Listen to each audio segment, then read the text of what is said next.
So, I saw the trailer for Uglies, and I immediately thought two things. That it looks like something based on a YA novel, which it is, and that I miss things based on YA novels, which I do. I miss the dystopian settings riddled with leaps of logic, the face value naming conventions courtesy of the myopia of teenage melodrama, and the tackling of themes with nary a hint of subtext because the text is too shallow to have anything underneath. So I'm laying my cards on the table that while I know there's a good chance this movie won't be great, there's an even gooder chance that I'll enjoy it anyway. And if I don't, you owe me lunch to console me for being wrong. Welcome to Stream Come True, where nothing is spoiler-free. So the film starts with narration, which is beginning to feel like a tradition at this point, and the first line tells you everything you need to know about the world through the character's eyes. All my life I wanted to be pretty. Short and sweet. Or short and bitter, depending on how you look at it. Now, I won't be talking about the differences between the film and the book because I'd have to read the book, and no thank you. But as a writer, I am curious what the first line of the first installment of Scott Westerfeld's New York Times best-selling and award-winning Uglies series that started the dystopian trend is, given how the film starts. Because genre flicks based on the written word sometimes keep the intro relatively one-to-one if the opening of the source material is iconic or uniquely defining. And my gut tells me that isn't the case here, mainly because I heard that the book is good, but the movie is not. So say the internet. And when that happens, the openings are often very different. The film usually opens with something that gets straight to the point, given the fact that movies have far less time to meander around the plot, while the book opens with something more descriptive and seemingly irrelevant to the plot to set the scene and establish a style of voice. So I'm 1000% sure that the book doesn't begin with "all my life I wanted to be pretty," but we all know what happens when you assume. It makes an ass out of you. Me is staying out of it. So I looked for a preview of Uglies on the webs, and the first line is, "The early summer sky was the color of cat vomit." It's exactly the kind of line I thought it would be, and if you're an avid reader, I'm sure you've seen this style before. Books beginning with lines like, "Dahlia was always in the best of moods when disposing of a corpse," or "It was late in the afternoon when the vicar of Brenswyn stumbled across a fresh pile of shit." It's meant to give you a jolt of humor or interest by subverting expectations only in the span of a single sentence. Here, you expect a summer sky to be described in the typical picturesque fashion, only to be met with puke. Am I a fan of the line? No, but I am a fan of the format. Back to the film, we learn from the narration that the story is set hundreds of years in the future after we done fucked up. We being the generations that nearly destroy the environment and ourselves. And it's here that I see my first red flag. Or maybe it's baby pink. Because the narrator, a character named Tally, played by the adorable Joey King, says that scientists came up with a renewable power source, which is super dope, I love that for us, but that it didn't solve the world's biggest problem, human nature. And to me, emphasizing a thing only to immediately suggest that it's not the most important thing makes it feel like it's not going to be relevant. It's like saying that the house collapsed and we came up with an incredible plan to rebuild it, but the important thing is that the car's on fire. If the car was the focus, then what was that stuff about the house? So here's the first question I want answered. Will the power source serve the story, or will it hardly be mentioned again because the real issue we're exploring here is people? It feels like it won't matter, and if I'm right, that's bad storytelling. But Tally fills us in on the garlic of this butter, that to combat this silly impulse we humans have to divide and rank ourselves according to our differences, they, with a capital T, came up with a procedure called the transformation, which turns you into a glitter bomb and compels you to backflip off a pier. The procedure also makes you perfect, the argument being that if everyone is perfect, there'll be no need for conflict. So we're off to a great start, because in typical dystopian YA fashion, none of that makes sense. Also, the English subtitles are wrong. Tally says prevented them from seeing their shared humanity, but a word is the least of what's missing here. Now, to be fair, I believe people do tend to leave others alone when they themselves aren't miserable, because genuinely happy people focus on enjoying their lives, not on making other people's lives worse. But despite Tally's affirmation that the procedure makes you healthy, happy, and pretty, it's clear from the title that the pretty part is the centerpiece of the table, not the happiness or health. And while this premise reeks of the Twilight Zone episode titled Number 12 Looks Just Like You, I won't discuss the parallels between them because there's enough to talk about here without comparing the film to something else. Starting with the purpose of the glow up, which is what I'm going to call the transformation because it has fewer syllables and the odds of me rhyming with it unintentionally are slim. This intro wants me to believe that in the wake of societal collapse, the gigabrains figured out how to power the world in a sustainable way that saved it, but they realized that our shared experiences, plus the boon of having our core needs met, wasn't enough to stop us from being cock-a-doodies hell-bent on separating ourselves from one another based on things that don't matter to a coffin, like race, religion, and nationality. And their solution to that problem wasn't to make everyone the same, but to make everyone the most physically attractive version of themselves. Because we all know that's the real problem. All these Uggies running around ugging up the place. If we were all hot, it somehow wouldn't matter that we're still different in literally all of the ways that divide us more.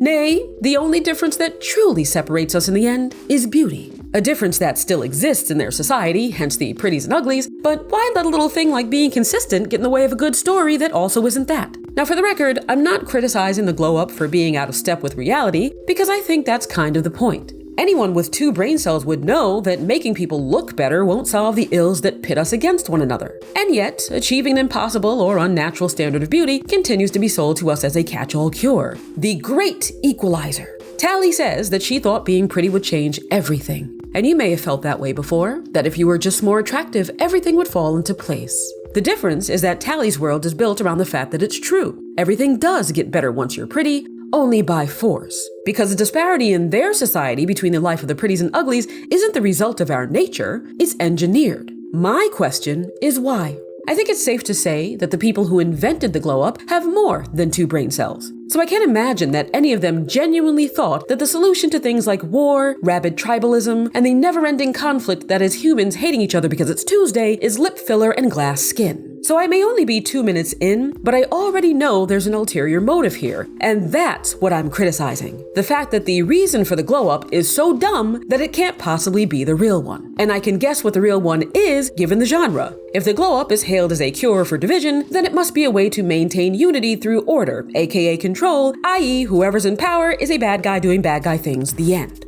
Will the film surprise me by going in a different direction? I hope. So the narration ends, and we cut to Tally staring at herself in this mirror-like screen on the wall. She asks it to make her pretty, which would have spared Snow White a lot of crap if that's how mirrors worked, and the screen responds by showing Tally Morpho version 732. I'm putting it out there now that if none of the characters derisively call the pretties morphos, it's a missed opportunity, though I do find it interesting that uglies are shown different variations of pretty, considering that the glow-up is meant to transform you into your perfect self, because last I checked, perfection ain't multiple choice. But whatevs, Tally's self-mogging is interrupted by a text message from her friend Paris, played by Chase Stokes, whose nickname is Nose, because that's his most unattractive feature, just like Tally's nickname is Squint, because of her eyes. Now at first, I thought they referred to each other that way out of friendship, treating their flaws like terms of endearment, which seems cute, but in hindsight isn't great, because even when said out of love, it still speaks to the vanity deeply ingrained in them to identify themselves by their physical attributes rather than by their talents or personalities, or, their fucking names. If my pearly whites weren't perfect, which they aren't, and my bestie said, "I love your teeth, chompers. Your crooked accordion-looking ass overbite is what makes you you," I wouldn't think it's sweet. But it's not just Tally and Paris doing it. It's encouraged by their environment, which I don't know much about yet. Granted, I'm only 5 minutes in now, but every scene leaves me with more questions than answers. Take the city, for example. It's colorful, it's vibrant, everyone is partially deaf thanks to the non-stop fireworks, and it's set apart from the life that Tally and Paris live like a beacon of light in the darkness. Its brilliance exists in stark contrast to the dull and diminutive dorms the uglies call home. But is it the carrot or the stick? There are 2 ways to make a donkey move besides Shrek telling it to get out. You can place a carrot just out of reach, much like the city, or you can beat it. The carrot is the reward you dangle in front of someone to get them to do as you wish, but it isn't much of an incentive if they're guaranteed to get it. The film hasn't established that the glow-up is something the uglies have to earn. On the contrary, the narration said everyone gets it when they turn 16, which doesn't sound like they have to toe the line. So if it's not a reward, is it a punishment? We'll see.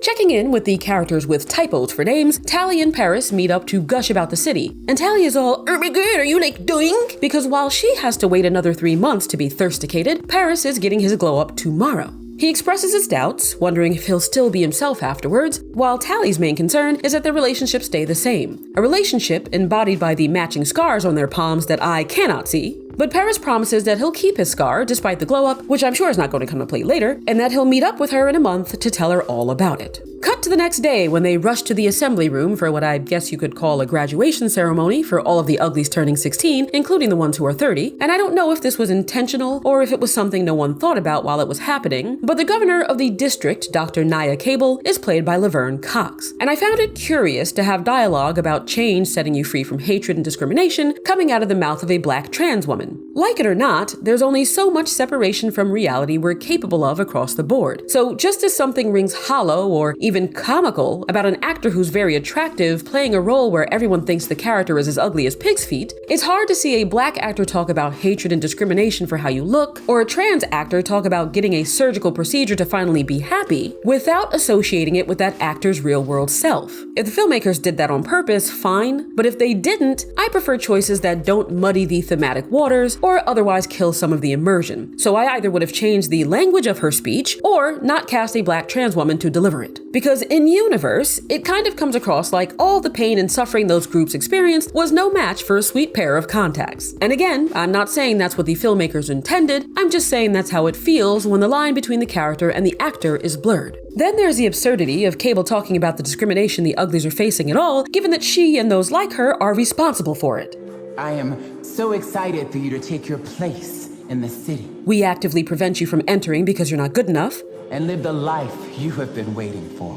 For exactly 16 years because that's what we decided. Also, do they hold this assembly every day in case someone is turning 16? Or do they wait until a certain number of students are turning 16? I'm confused about the logistics. But good news, everyone! We finally have a hint of conflict. A group of Uggaronis, including a student named Shay, played by Brienne... You know what? Let's pause for a second to talk about a trend I noticed online that I hate, mostly from independent media.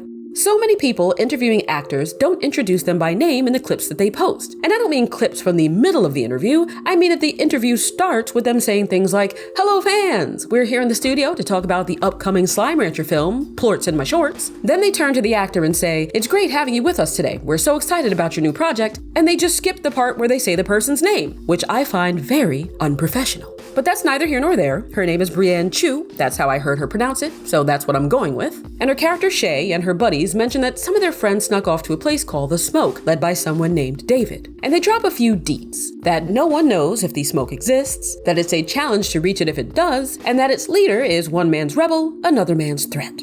I like that introduction because smoke represents many things. Like the city, smoke can be a beacon, smoke can conceal the truth, and where there's smoke, there's fire. Either the figurative kind, like the spark of revolution, or the literal kind used to burn shit. Unrelated, is Shay gay in the book? Because the way she asks Tally if Paris is her boyfriend is like, I'm sorry, is that your business over there? Why don't you go mind it? But the assembly ends, and we get a flashback to when Tally and Paris first met, which again left me with more questions than answers. The dorms are kind of like a boarding school, and Tally was brought to the dorms by her parents when she was 12. Her parents are pretties, and her mom seems to care about her, asking how she feels, and giving her one of those weird shoulder tap hugs. So the glow up doesn't make them emotionless zombies, which is refreshing, but her mom does express that she'll look better without her non-existent squint. What I want to know is where they're from, because so far the city's been depicted like the home of the pretties, and the Uglies talk about the city as if none of them have been. So how does it work? Do you get the glow up, stay in Pretty City for a while, then move somewhere else where you'll continue your education, get a job, and maybe start a family of your own that you'll eventually bring to the dorms to get their glow up too? I'm curious because the idea of the world outside of the city and dorms is more interesting. After all, that's where the labor of the glow up bears its fruit, right?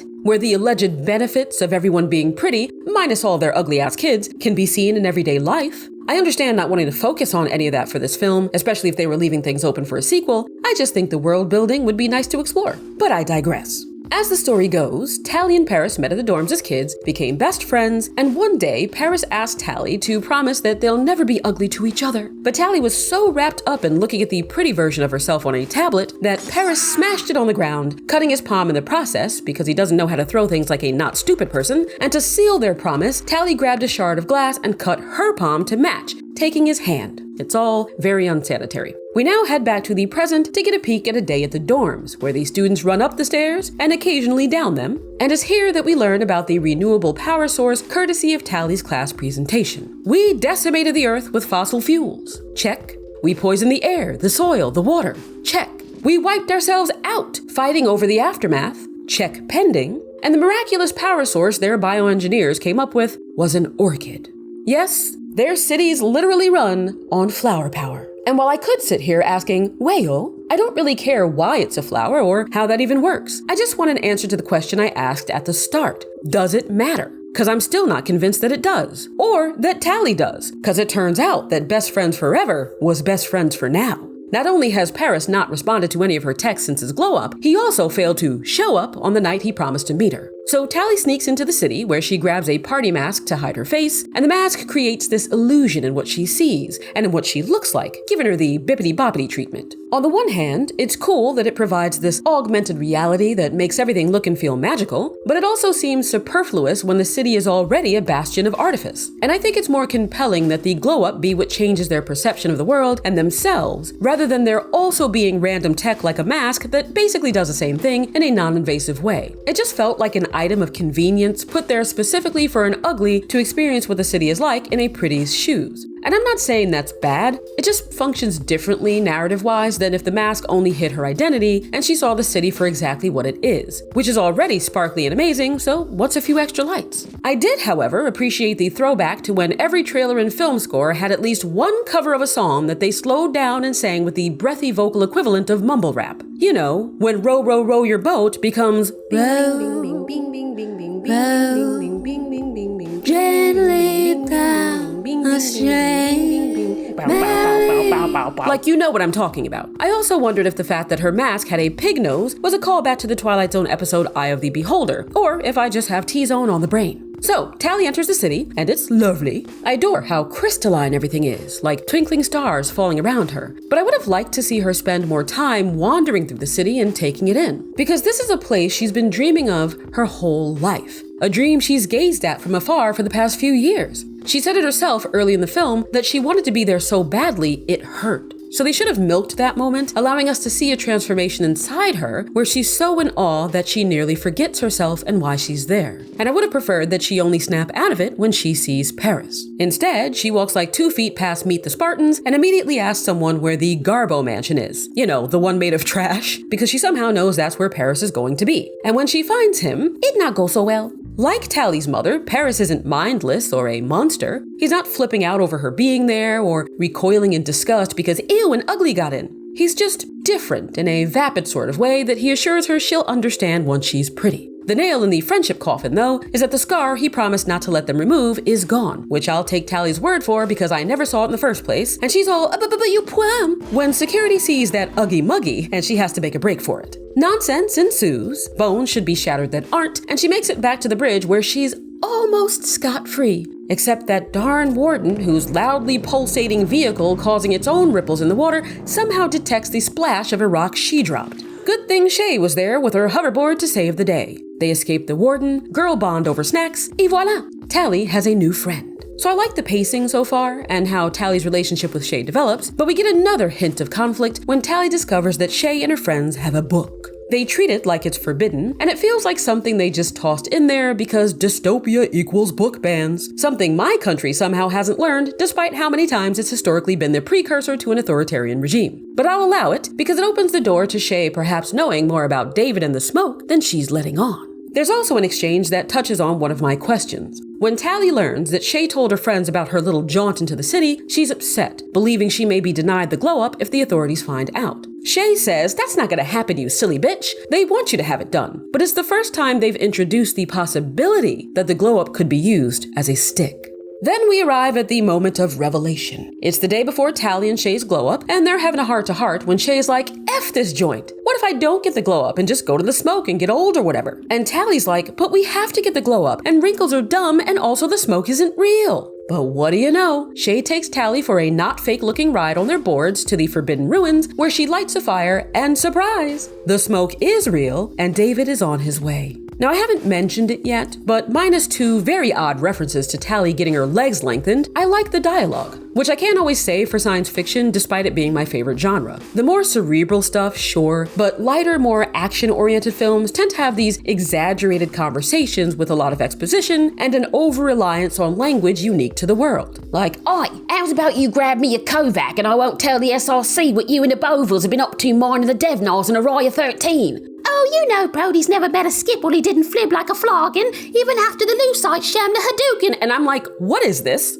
And the YA stuff isn't any better. It just leans more towards the I'm 16 and this is deep end of the spectrum, and the characters are all caricatures. The bully, the fat one, the shy one, the pretty one, the token. So every exchange is like, hey Greenie, heard you're new around here. Better get used to being left out. Yeah, Greenie, there's no room for friendship in the docks, so you better watch your back, because no one else is gonna watch it for you. There are no stars to wish on out here. Like, okay kid, why don't you go wash your face in the river and pick a fight with someone named Crow? But the conversations here sound natural up to this point, and I gotta give credit where it's due. So the fire is lit, and there's a bit of a Never Never Land vibe here with the moon in the sky, and David coming to fly Shay away to a place full of kids who get to live by their own rules. Tally even says that Shay is just afraid of growing up, and I love Shay's response that she's afraid to stop growing. I also love that Tally isn't on the fence, and seemingly never has been. She's bought into the glow-up wholesale. In her own words, she doesn't want to be free, she wants to be pretty, which is a much better main character than someone who questioned things from the start. And in that moment, I realized that the city was the carrot and the stick.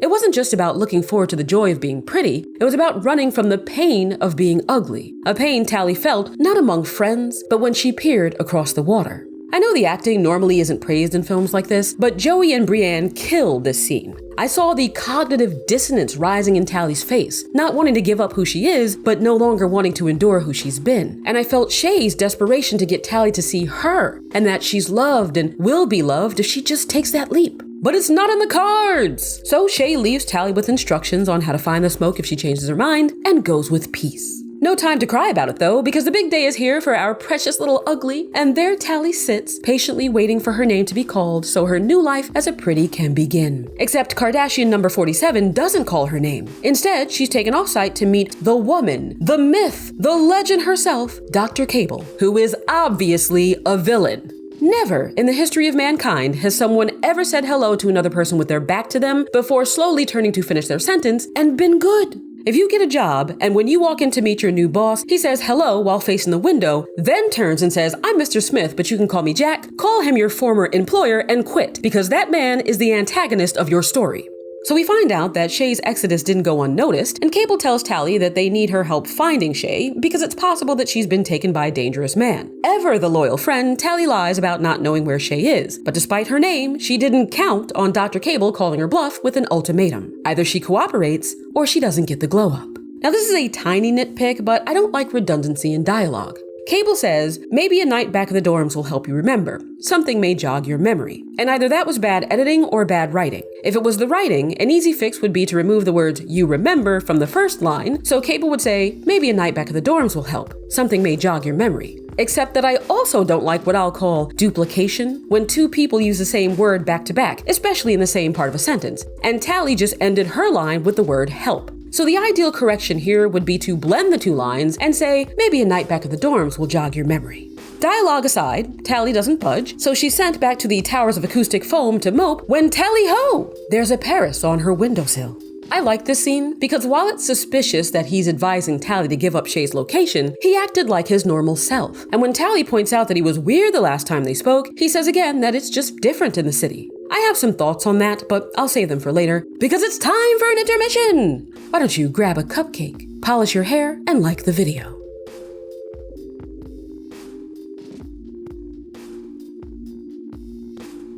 Everyone in? Win.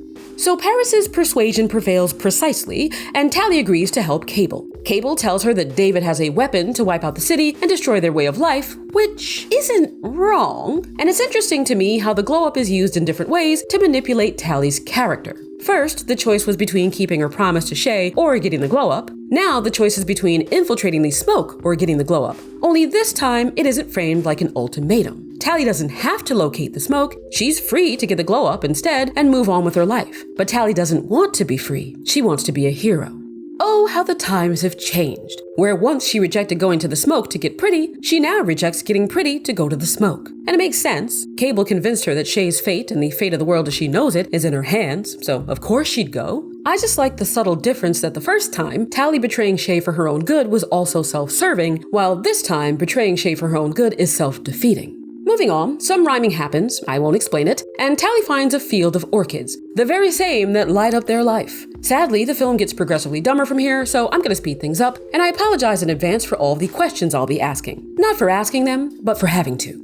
David finds Tally because of the tracker in her hoverboard, and I'll just assume he could only detect the tracker once he got relatively close to it, seeing as how they set the field on fire before he reached it, almost killing Tally in the process. He scans Tally for other tracking devices, but he isn't able to detect anything in the necklace Cable gave her, so he brings her along. They meet up with other members of the group, and I laughed at the fact that I joked earlier about YAs having characters with names like Crow, because one of them is named Croy, played by Jan Luis Castellanos? So I guess typos for names is kind of this movie's thing. I'm surprised David's name isn't Favid. But Shay is there, so she and Tally have a lovely reunion, and LaCroix is fizzing. He points out that no one's ever made it to the smoke alone, asking David if he too finds that suspicion ridiculous. And David says he does, but if she did make it to them alone, then they need her. I'll give you one guess if the film explains what he meant by that. Meanwhile, Paris had a meeting with Cable, where Cable thanked him for giving Tally a nudge in their direction. She asked Paris how he felt going back to the dorms, and he went into detail about how he started to feel things he hadn't felt since before the glow-up, to which Cable responded that they have a new glow-up for folks like him who need a little more. More of what remains to be seen, but she said he'd be special, tossed him in the chamber, and jacked him up on that Jamba Juice. Since the books in the trilogy this is based on are titled Uglies, Pretties, and Specials, I guess he's one of the latter now, which means nothing to me, but we'll see how it plays out. Back to the wayward flock. Tally and Shay are catching up when Tally lets slip that she kinda sorta maybe came there to bring Shay home because she thought the smoke was bad juju, leaving out the fact that she heard it from cable news. Shay is upset at first, but lets it slide, and like the tobacco companies before her, asks Tally to give the smoke a chance. Now we learn one of many truths accompanied by none of many explanations. David tells Tally that they burn the flowers because they're toxic, sucking nutrients from the soil and leaving nothing but a wasteland in their wake. First question, were the bioengineers aware of that? Because it wouldn't make sense if the solution to us destroying the planet by abusing fossil fuels was to create another power source that also destroys the planet. Ideally, for the sake of theme, the creators wouldn't have known about the toxicity at the start, but once it came to light, someone who, like the Rusties, put their own enrichment ahead of what's best for the environment, chose to hide it. The Rusties, by the way, are what they call the previous generations that screwed themselves by screwing nature. But that doesn't answer my second question. What do capital they get out of it? David says they want everyone to believe that the flowers are a clean power source, but what's the motivation for that lie? What do the flowers do for them that makes it worth destroying the planet and hiding it in the process beyond providing energy? How is that any different from the past? David's dialogue hints at one possible answer, that the more inhospitable the environment becomes, the more people are forced to live in the city. And there are any number of reasons why you'd want everyone to live in the place you control. It'd be nice if the film gave me one of those reasons, but it doesn't seem that invested in its own lore outside of the glow-up. And it doesn't answer my third question. Is this only happening there? Like if you went far enough in one direction, would you eventually reach another city that doesn't have any of this Uglies crap or the flowers? Are people in other countries weirded out that everyone here looks like a prisoner who escaped the fashion penitentiary in a crate full of gold dust? Are countries even a thing? Because the narration at the start implied that the glow-up was going to solve that pesky problem of wanting borders and such, even though a city also has borders. But let's not try to make sense out of a dollar. To me, it seems like a society where people are told that nothing exists outside of the city except ruins and desolation, which is why the smoke feels like a myth. And on the one hand, it's good if this is self-contained, because then you don't have to worry about the implications of what exists elsewhere. But if they really are all that's left of civilization, it's even worse that they're destroying the Earth to maintain themselves rather than expanding. Because what's the end game? A single city persisting forever? 'Cause it won't, given my fourth question, which is more of an observation. The fact that the flowers are neither renewable nor sustainable if they use the nutrients they're depleting to survive. Once the environment is destroyed, they can't be planted anymore. Then what? The city that depends on them for power will collapse. And sure, that would strengthen the parallel between their nature and the nature of the Rusties, cementing the truth that human nature is something even the glow-up can't change. But that'd be a lot of story to teach a little lesson, and it still wouldn't answer the question I asked at the start.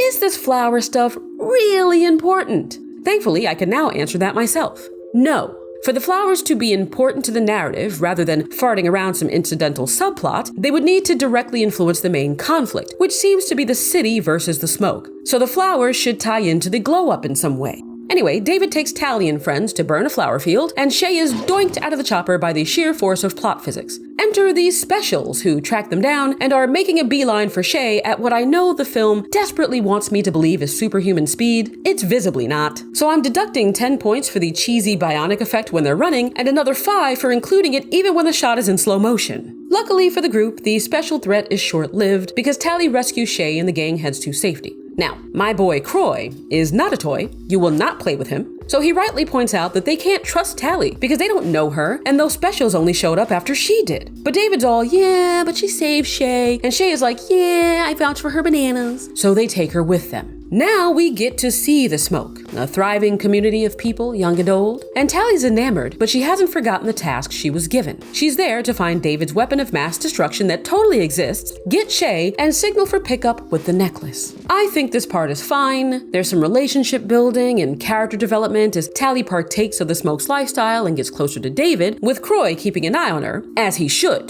Can I help you? I was just looking for some water. Water's in the back.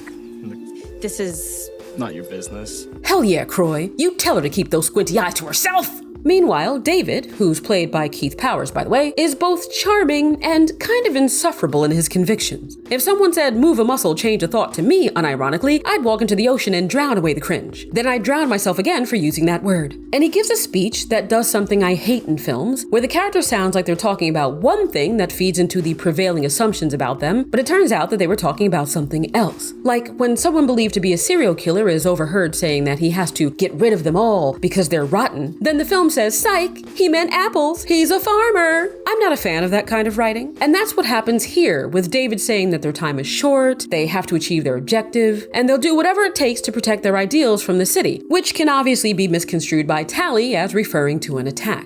From here, we get more relationship building, including the obligatory romance between Tally and David, courtesy of zero chemistry, and Tally finally tells him that the people back in the city believe he has a weapon, prompting him to take her to his parents. And for me, this scene had the only affecting line in the film. When Tally is watching David's parents interact with him, she says that they look so much like him and she's never seen that before. Now you can read into that in different ways, like how the glow-up disconnects you from your family and roots, or how replacing your individual identity with a predetermined iteration preferred by the collective ultimately destroys that identity rather than elevating it. But it touched me in a real-world way because it reminded me of something I had a conversation in my head about weeks ago when watching a plastic surgeon talk about his business. It occurred to me how many people there are who look nothing like their parents or heritage because someone removed those features. Features that, whether you like them or not, carry the knowledge of and connection to the past. It's one thing to not resemble the child that came from you or others around you because genetics are quirky and it happens.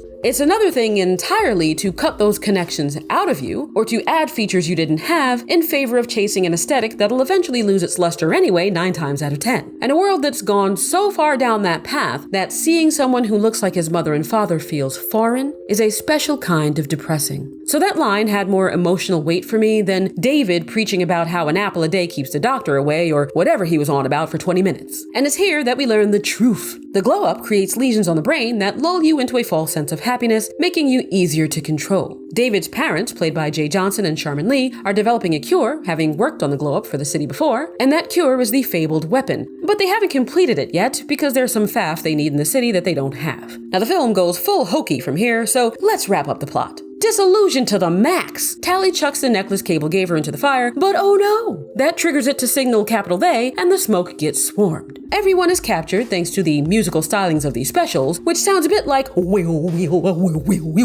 And this scene was kind of annoying because Cable asks David's parents where he is, and David wants to go to them, but Tally, who thinks she's in a position to do so for some reason, begs him not to, which would have been fine, except that they refuse to intervene even when Cable signaled to Paris, who's now an extra from Tron, to do something to the dad. So Paris walks toward the dad at -3 miles per hour. The mom is all, no, please. And the dad is like, oh, what do you do? And everyone's like, ah! Yet only when Paris reaches the dad do Tally and David jump out to stop him. What a shock. It's too little too late. Distraught, Tally outs herself, saying, you didn't tell me you'd hurt anyone. And I enjoyed that very much. Because seeing the light fade from Shay's eyes, I'm not sadistic, and the creeping realization everyone came to that my boy Croy was right was Chef's sex. Which is like Chef's kiss, only the chef enjoyed the meal so much that he slept with it. Cue the standard issue plot armor that allows Tally and David to escape. He confronts her for her betrayal. She makes the most absurdly on-the-nose remark that she didn't know the cost of being pretty was your mind, and the film does another thing I hate. When Tally says she wants to go with David to rescue everyone, he says he doesn't trust her, and she says, you don't have to trust me, you just have to follow me.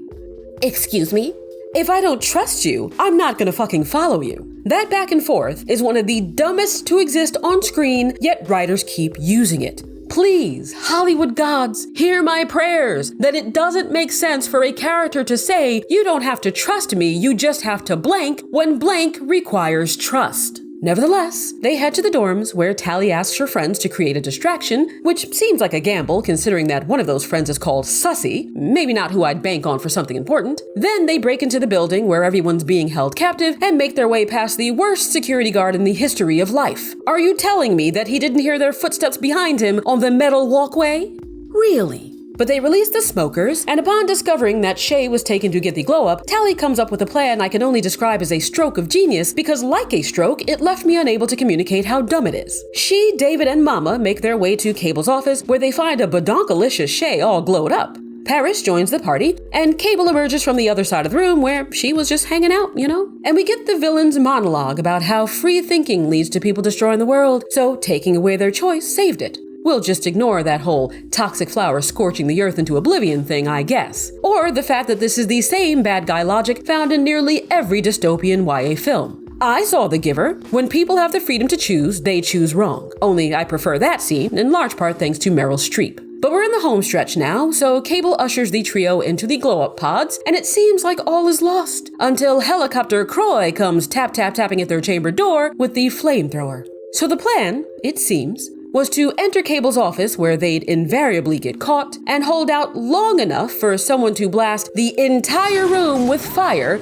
burning so hot that it shatters and melts glass with the expectation that they'll just walk out of there? Which they did, by the way, along with the egg McGuffin they needed to complete the cure. I do like that they saved Shay and how she's just tippy-tapping along with her little titties, because pretties may be dim, but it doesn't mean they want to die. Then Tally has a close encounter of the kind with Paris, who injured his palm, just like when they were kids. It's all coming together. She tries to snap him out of the mindless rut of being special, and just when she starts making progress, David's PTSD is like, no sir, and he tackles Paris to the ground. They get into a scuffle only his mom seems concerned about. Paris is just wailing on him and Tally's not too fussed, until she is, barreling into Paris, who flukes off the roof and mutters her nickname Squid, before it's revealed that some of the money they spent on glow-ups should have gone towards improving their infrastructure. Now, I'm not going to go over the ending except to point out two things. The first I found silly, which is that Cable survived with but a scar, because that's definitely the injury you'd have after being bodied by flames. But the second, more irksome thing is that for reasons you'll see yourself, Tally agrees to get the glow up, and she's convinced that it won't affect her because she's strong and knows who she is. Not like that Dumbo Paris, am I right? Or Shay, the one person who championed being yourself and the ideals of the smoke from the very beginning. Nope, the chick who put being pretty above everything and screwed up so badly that she got her new boyfriend's dad killed and her old boyfriend yeeted off a building, she's the one who managed to resist. It's a prime example of a character accomplishing something or advancing the plot, not because of their character, but because they're the main character. And that's, again, bad storytelling. With that, I'll leave the rest to you, and I want to reiterate that while my issues with Uglies might be addressed or non-existent in the books, I don't judge adaptations by their source material or external information. Films need to stand on their own, and this film does not. But before I get into my final thoughts on why, I want to say something about my videos, which I greatly appreciate you watching, by the way. Let's head into the dark place. When I review a thing, I'm going to touch on whatever stands out to me, be it something technical like the way it was shot, or something more abstract like the themes it explores. And what always stands out to me is the writing. I may have nothing to say about the color grading or music composition because I don't find them notable. I may not care that it was shot on digital with an ARRI Alexa at 120 frames per second, or on film at 48 with a 35mm Hasselblad because the visual fidelity, speed, or aspect ratio isn't what caught my eye. I may not feel compelled to mention that a scene used forced perspective, or that an effect was achieved with a combination of miniatures and CG using a technique pioneered by Weta. Even the performances might be negligible. In short, I won't talk about things just because someone decided that real reviewers get into the weeds with a bunch of production info that, if we're honest, doesn't impact the audience to know outside of wanting to be that guy who thinks he's special because he can quote a bunch of random shit. I talk about what influences my experience of a film most, and a lot of the time, those details that are absolutely interesting and fun to learn about from behind the scenes are either so standard or obvious in their execution that they don't contribute much to what I think. The one thing that always does is the story, because everything else exists to serve it. So if my reviews seem to skew heavily towards critiquing the writing and plot, it isn't because I'm a writer, necessarily, or because this channel revolves more around writing than anything else. It's because I happen to be reviewing things like Uglies, where none of that other stuff makes any difference. When it does, I'll talk more about it. As you may have guessed, my biggest gripe here is the story and the details of the world. And while I'm not going to officially label this a rewrite, I will revisit my opinion that not having the flowers play a role in the glow-up was a missed opportunity. They could have gone a completely different route and had the flowers themselves be what controls the mind. Paris said twice that things are just different in the city, and when he went back to the dorms, he started to feel things again, almost like not being in the city is what brought him clarity. So let's say we keep the backstory that the bioengineers created a plant as a power source, and the city itself serves as a sort of energy hub, providing power to the dorms and wherever else. No one outside the city questions that the flowers are the power source, they just know that the city is where their power comes from, and the city says the flowers are where they get it. We can also keep the Uglies getting the glow up and moving to the city, only it's made clear that they never leave because they never want to. Instead of the reveal being that the glow-up creates lesions on the brain, it could have been that the people of the city are drugged with the flowers, which were engineered to have the desired opioid hallucinogenic properties. I think back to We Happy Few, which wasn't the best game, but the premise was interesting. Having a world that's gone to piss, yet everyone takes a drug that creates an overwhelming sense of joy, while also making you see the world as being better than it is. So imagine that Tally snuck into the city, only to realize that it wasn't all it was cracked up to be. Not that it was a shithole like in We Happy Few, but that it wasn't as special as she'd been led to believe. And as she searched for Paris, she noticed the abundance of those flowers, people smelling them, wearing them, that their pollen sparkles in the very air they breathe. Maybe she finds it strange at first, but the longer she stays, the better she feels. The more vivid things become, with color streaking through the sky and lights decorating the ground. The rest could play out the same. She finds Paris, gets chased by security, and saved by Shay, only this time, when Shay asks her what the city was like, she doesn't say it's everything they were promised. With her mind a bit fuzzy, it's hard to describe beyond saying it's just different. The smoke later revealing that the flowers are destroying the environment would still make sense, only I'd like it to also be revealed once the shit hits the fan and they have to rescue everybody who was captured, that the flowers aren't even the power source. The pretties are. I have no idea how they'd make that work, and like I said, this isn't fully a rewrite, it's more of a brainstorm. I just like the thought of there being something about the city that even the smoke doesn't know. And all of that is strictly within the context of Uglies being its own standalone film, not a snapshot of an established world 3 books deep that likely includes things that make whatever I'm saying contradictory, impossible, or dumb. So, in the end, Uglies wasn't terrible, it just had some of the weaker hallmarks of the young adult genre that it may not be wise to revive, because in the immortal words of Pet Sematary, sometimes dead is better. But as always, my goal at Stream Come True is to share my passion for storytelling and encourage you to dive into all of the amazing and not so amazing content streaming near you. So if you want to watch Uglies, the link is in the box. Thank you so much for watching, subscribe on your way out, and good night, streamers.